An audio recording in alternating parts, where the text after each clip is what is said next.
While बिन हजर रज़ी अल्लाह अन्हु से रवायत है कि एक दफ़ा मैंने अपने दिल में कहा, मैं ज़रूर रसूलुल्लाह सल्लल्लाहु अलैहि वसल्लम की नमाज़ को गौर से देखूँगा कि आप कैसे नमाज़ पढ़ते हैं।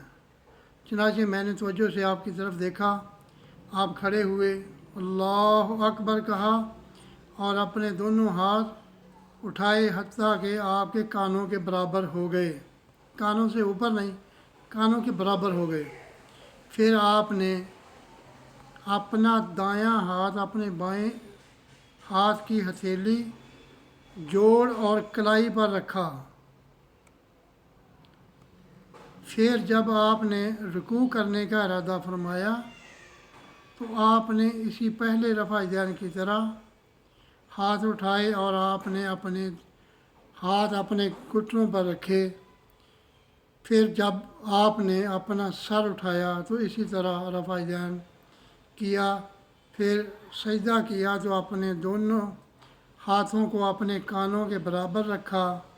फिर बैठे और अपना बायां पाँव बिछाया और अपनी बाईं हथेली अपनी रान पर और घुटने पर रखी और अपनी दाईं कोहनी का किनारा अपनी दाईं रान पर रखा।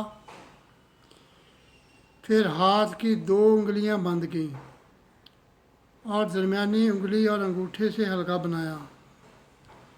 फिर अपनी तशहद की उंगली को उठाया।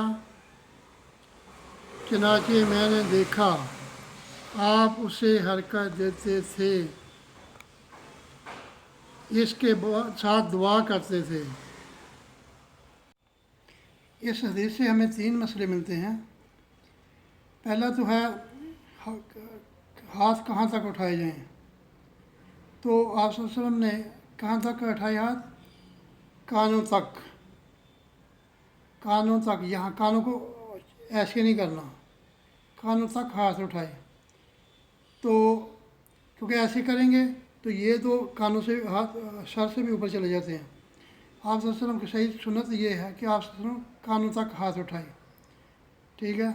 फिर ऐसे आगे वाली हदीस में तो कंधों तक हाथ उठाने का भी है, यानी कंधों तक और कानों तक, ये बिल्कुल सही तरीका ये सुन्नत के मुताबिक है। तो दूसरा मसला ये हाथ कहाँ रखने हैं उठाने के बाद, अल्लाह अकबर करने के बाद हाथ कहाँ रखने हैं।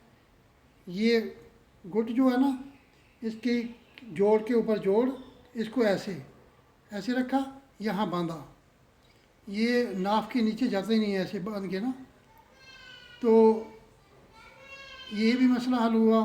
दूसरा जो अत्तहियात में उंगली को हरकत देना, उसका भी मसला हल हुआ कि उससे नबी करीम सल्लल्लाहु अलैहि वसल्लम ऐसे दुआ करते थे, ऐसे यानी अत्तहियात पे बैठना, ये उंगलियां बंद करके ये वाली ऐसे एक हदीस में उंगली के दरमियान वाली उंगली के ऊपर अंगूठा रखना और तशहद की उंगली से हरकत देना, जैसे दुआ करना। और एक है हल्का बनाना, एक अंगूठा रखना और एक ऐसे इसकी जड़ में अंगूठा रखना और हरकत देते रहना। तो ये मसले तीन हल हो गए। तो इससे आगे की हदीस पढ़ते हैं इंशाअल्लाह। वाइल बिन हजर हज़रत वाइल बिन हजर रज़ी अल्लाह अन्हु बयान करते हैं कि मैं रसूलुल्लाह सल्लल्लाहु अलैहि वसल्लम के पास आया तो मैंने देखा कि आप जब नमाज़ शुरू करते और जब नमाज़ शुरू फरमाते और जब रुकू का इरादा फरमाते तो अपने दोनों हाथ उठाते हत्ता के उन्हें कंधों के बराबर फरमाते, और जब दो रकातों के बाद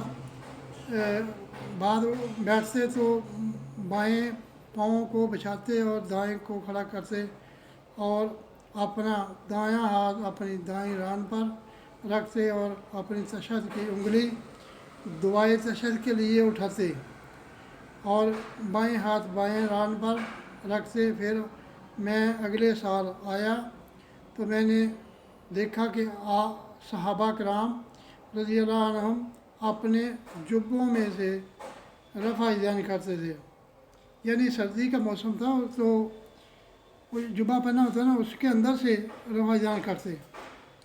तो تو یہ بھی حدیث کے سے تشہد کا بھی مسئلہ حل ہوا، اور یہ رفع دین کا بھی، کہ تشہد کے اس سے دعا کرتے ہیں انگلی سے نا، اور تحیات میں بیٹھتے ہی اس سے دعا کرتے ہیں، اور دعائیں تحیات کے بعد نبی کریم صلی اللہ علیہ وسلم کی ایک حدیث ہے کہ آپ تشہد میں تحیات کے بعد آپ کو جو دل چاہے وہ دعا کر سکتے ہیں، لیکن آپ صلی اللہ علیہ وسلم نے کچھ دعائیں بتائی بھی ہیں، تو وہ دعائیں ہمیں یاد کرنی چاہیے۔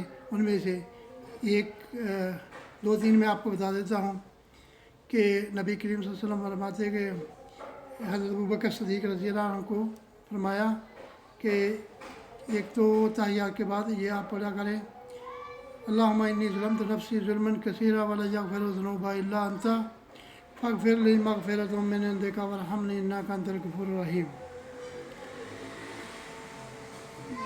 نبی کریم صلی اللہ علیہ وسلم خود بھی اللہم حاسبنی حسابا یسیرا یہ پڑھتے، اور اللہم انی اعوذ بک من عذاب القبر واعوذ بک من عذاب النار واعوذ بک من محیا والممات وفتنة المسیح الدجال، یہ پڑھتے اور دعائیں پڑھتے۔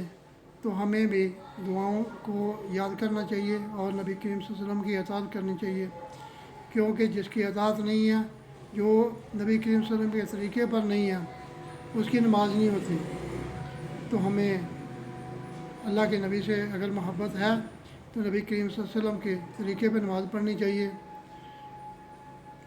السلام علیکم ورحمۃ اللہ وبرکاتہ۔